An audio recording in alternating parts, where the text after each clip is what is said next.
Selamat datang di podcast Angkringan Kopiku. Pada kesempatan kali ini, kita akan membahas seputar UMKM Angkringan Kopiku yang dibawakan oleh saya, Putri Mima, sebagai presenter pertama. Saya Alvina Ramadhani sebagai presenter kedua. Saya Philip Pasaribu yang mau diwawancarai.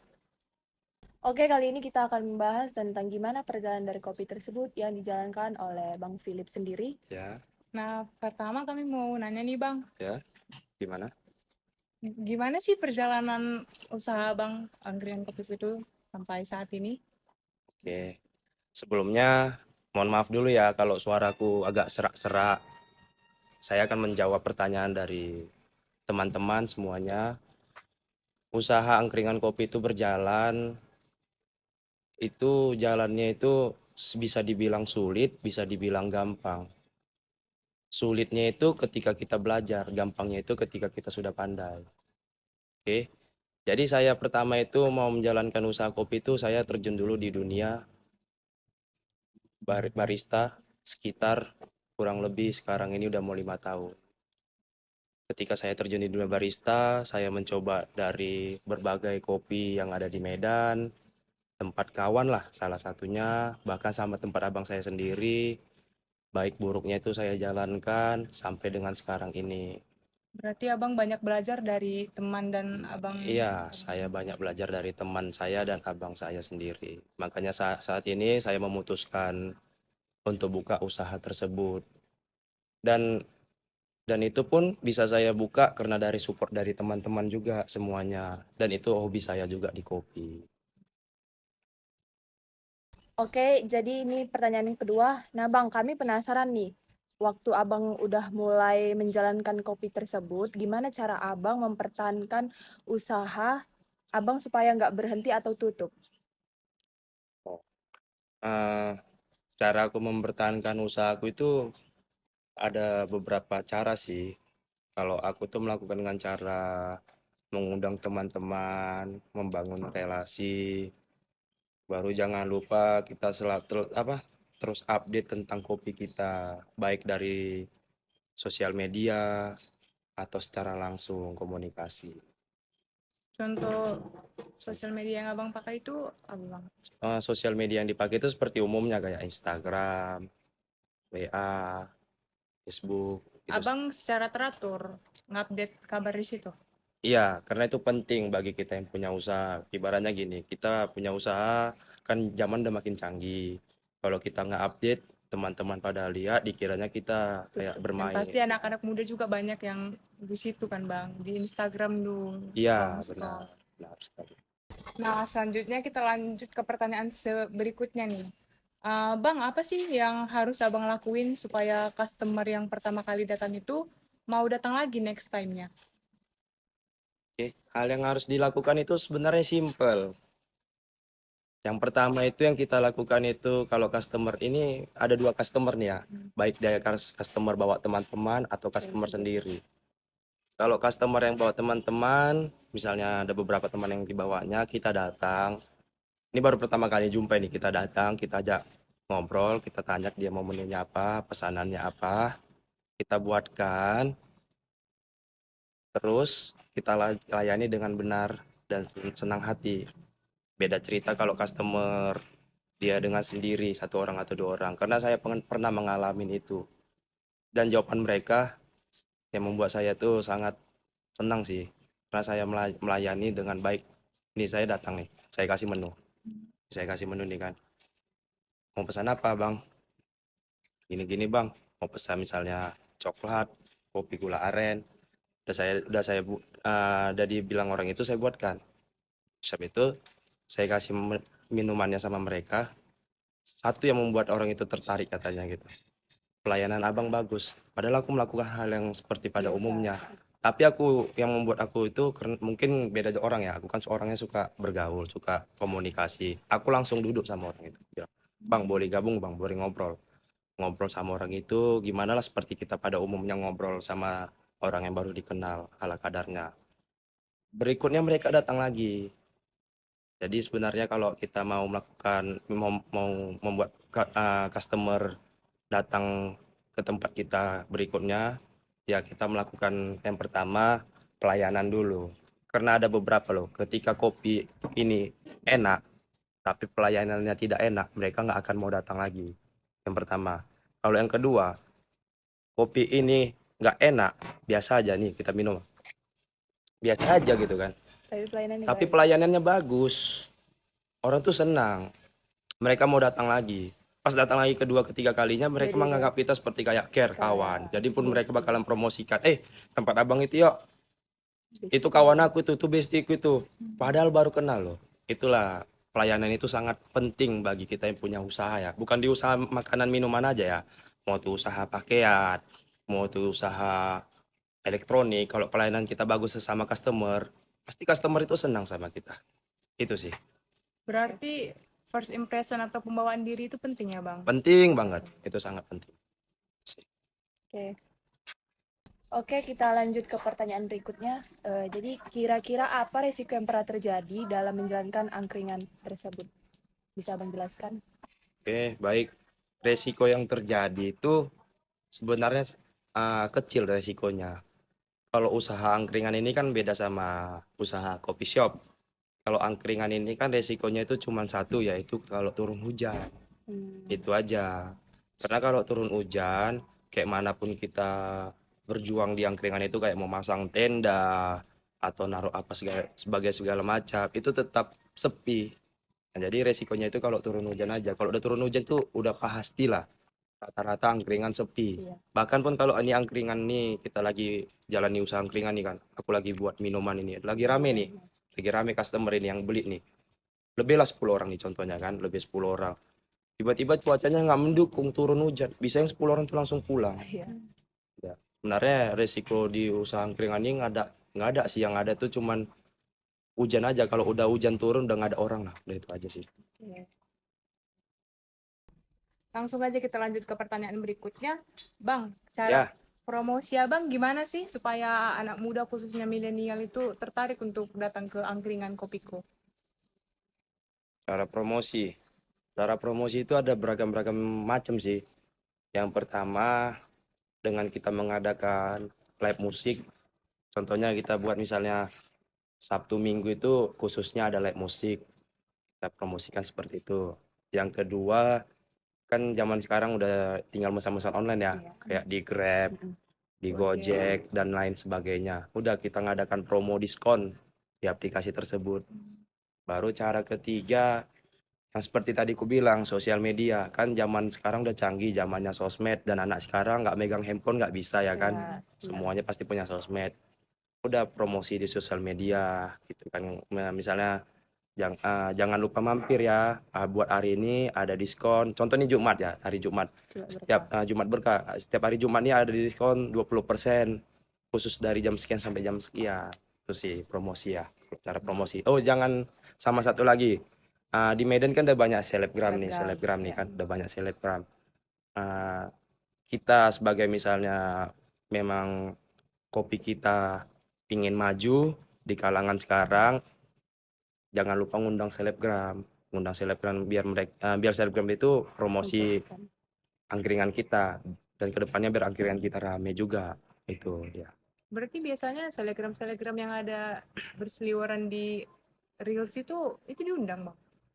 Enggak semua ya. Enggak semua lah kalau menurut aku ya, karena kan selebgram ini yang kita tengok juga, selebgram ini kan ada selebgram yang baru, ada selebgram yang pengalaman, ada juga yang udah lama. Kita lihat dari mereka, dari pencapaian video mereka, contoh mereka baru ngepost atau beberapa hari lalu baru ngepost nih, kita tengok dari tayangan mereka yang pertama, yang kedua tengok dari followers mereka juga gitu kan. Itu sih. Oke, kita lanjut ke pertanyaan berikutnya. Gimana cara Abang mengelola strategi harga untuk bersaing dengan angkringan yang lain? Kami pribadi tidak memikirkan harga, lebih memikirkan kepentingan customer. Ini ya, kami itu dalam arti, aku kan buka angkringan ini tidak sendiri sebenarnya, buka berdua sama partnerku. Jadi untuk masalah pribadi harga apa segala macam itu udah relatif lah di Medan, udah standar lah, yang namanya standar angkringan udah hampir sama rata harga. Lebih memikirkan kualitas dan Nyaman. kenyamanan untuk customer. Itu sih. Oke. Kalau gitu langsung aja kita lanjut ke pertanyaan yang ketujuh. Gimana strategi abang dalam mempertahankan kualitas kopi, angkringan kopiku?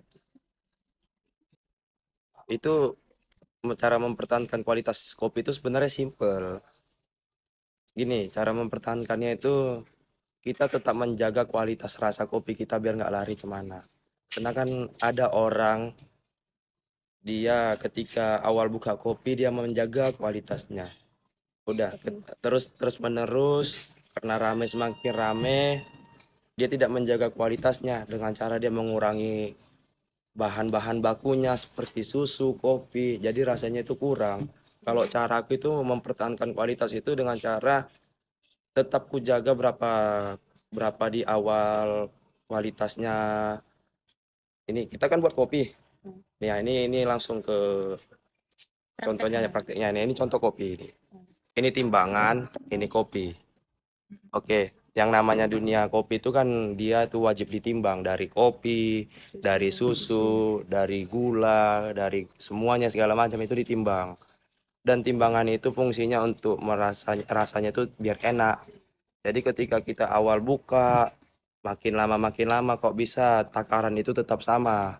Biar kualitas rasa kopi itu tidak lari.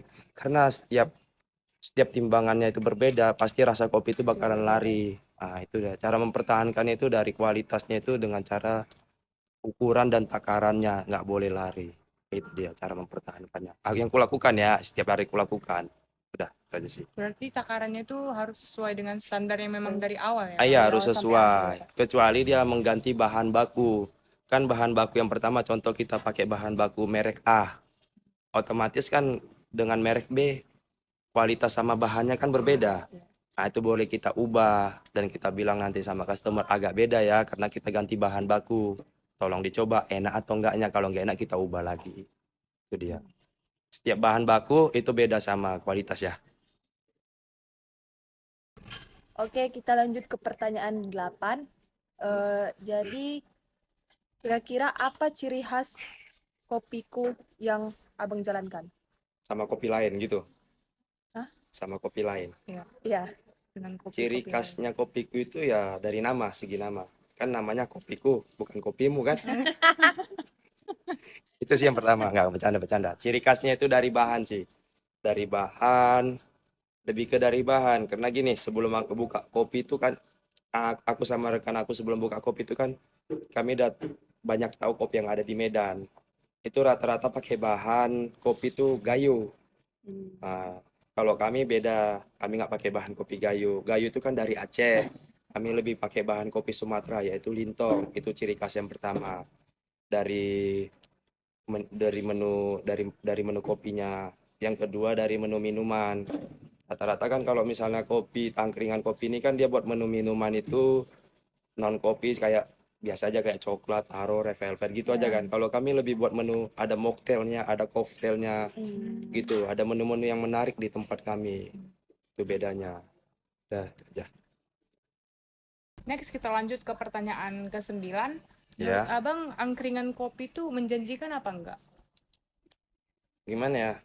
Kalau menurut aku nih ya, kalau menurut aku angkringan kopi itu bisa menjanjikan, bisa enggak. Nggak tahu ya kalau menurut orang lain yang ada di luar sana. Kalau menurut aku itu bisa menjanjikan dan bisa tidak menjanjikan. Bisa menjanjikan itu dia kalau bukanya di tempat yang pas, menjanjikan karena bisa jangka waktu itu lama. Kalau buka dia nggak di tempat yang pas, Sepi contohnya kayak di tempat yang sepi, itu bisa nggak menjanjikan karena aku punya teman yang buka angkringan kopi dan buka-buka angkringan kopi dan itu cuma 3 bulan dia tutup kan nggak menjanjikan kan. Nah jadi tergantung tempatnya juga untuk Strategis atau tidak ya? menjanjikannya, strategi-strateginya itu dia. Kalau nggak menjanjikan bisa jadi, kalau menjanjikan bisa jadi, ada dua dia. Oke. Oke, ini pertanyaan terakhir. Jadi kan ini abang berbisnis berdua dengan teman abang. Iya. Nah, bisa menjalankan bisnis ini, Hmm. apakah sering terjadi perbedaan pendapat Oh itu dalam menjalankan? udah namanya berdua Pasti ya. sama kawan itu pastilah Itu sering contohnya. terjadi. Contohnya seperti apa? Banyak seperti kayak misalnya di apa ya, di kopi. Aku pengen kualitas kopi yang bagus, wah nggak apa-apa harganya mahal. Yang penting demi kenyamanan customer seperti pertanyaan tadi. Dan kawan aku suka kopi yang murah, lebih mementingkan untung. Itu salah satunya. Perbedaan pendapat itu. Yang kedua sama-sama egois. Misalnya dia pengennya ini, aku pengennya ini. Itu. Perbedaan pendapat ini sebenarnya lebih condong ke pengen diri dia sendiri yang harus didengar itu sih. Tapi ya kembali lagi kita sesama partner ini sebelum membuka usaha kopi ini, baik itu angkringan atau kopi shop, itu yang udah namanya sama partner itu harus ini dia harus buat surat kontrak dan perjanjian di awal, hitam di atas putih. Udah. Karena aku punya teman beberapa dan aku pernah mengalami juga sebelumnya sebelum buka sama kawan aku ini, aku sebelumnya udah pernah join juga sama saudara bahkan dan rekan-rekan lainnya. Udah 2 kali aku gagal di kopi. Itu karena nggak ada perjanjian di awal dan keegoisan. Sebenarnya kalau buka sesama partner ini kita tuh harus seperti kalian berdua nih. Kalian pengen buka usaha makanan. Ini kita lari ke makanan dulu ya. Ya. Kau pendapat kau pengen makanan ini, pendapatmu pengen makanan ini. Makananmu ini lebih mahal daripada makanan dia. Kalian tuh harus mencari jadi tengahnya. Sama seperti aku juga. Aku pengen A, dia pengen B.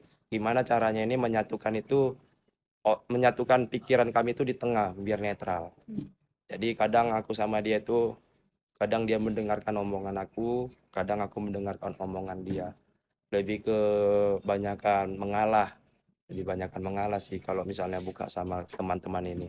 Tapi harus kita tengok juga ya, mengalah dalam arti bukan kita kalah, mengalah dalam arti masukan dia itu lebih masuk daripada kita. Itu dia. Pernah nggak kayak terjadi apa ya? Apa? Kayak misalnya terjadi peperangan gitu. Kayak kan beda pendapat nih. Kayak pernah nggak kayak gara-gara beda pendapat jadi Sampai berantem menghalangi gitu.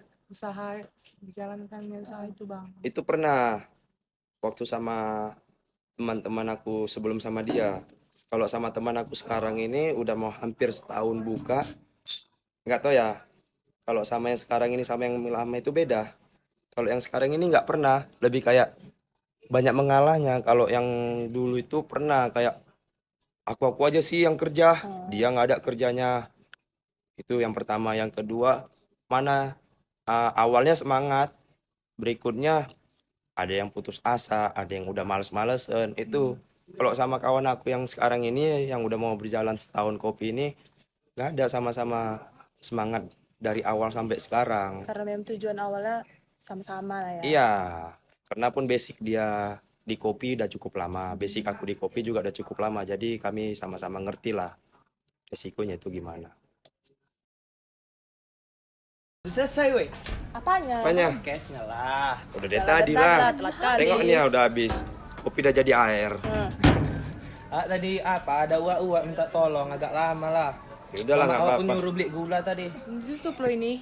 Belum ditutup. Tutupkan dulu. Halo weh. Halo. Kami bersama Bang Philip, pemilik Ya, dari terima kasih. angkringan. Kopiku. Datang ya weh. Jangan lupa mampir. Boleh, terima kasih banyak. Nanti di bawah ini alamatnya ya. Oke. Terima kasih. Oke, sekian dari wawancara kami. Terima kasih. Udah gitu aja. Lagi.